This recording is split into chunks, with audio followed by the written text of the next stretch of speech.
Is Jesus the way, or is he in your way?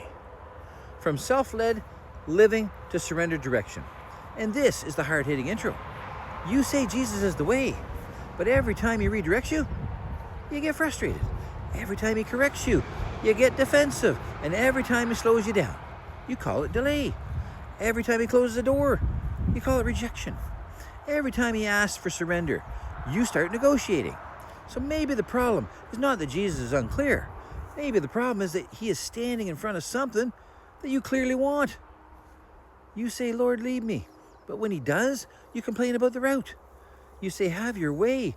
But when his way crosses your way, you act like he is interrupting your life.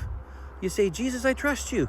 But you keep trying to drag your backup plan behind you just in case obedience gets uncomfortable. And that is where this reset begins. Because Jesus never said, I am one of the ways. He never said, I am the way when it fits your schedule. He never said, I am the way as long as it does not challenge your comfort, expose your pride, confront your sin, or interrupt your plans. He said, I am the way, the truth, and the life.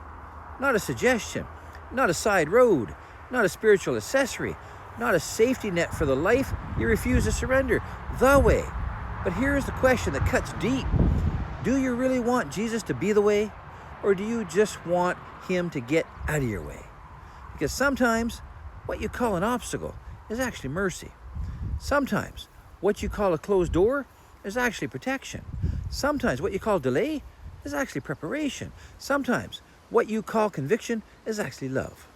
And sometimes what feels like Jesus standing in your way is actually Jesus saving you from the way that would have destroyed you.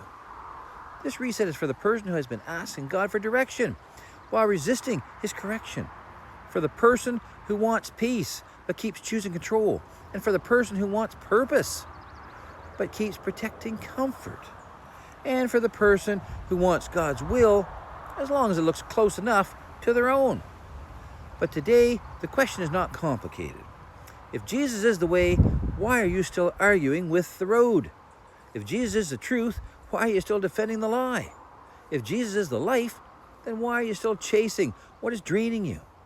This is not the reset where you ask Jesus to bless your direction. This is the reset where your direction bows to Jesus. This is where self-led living starts to break.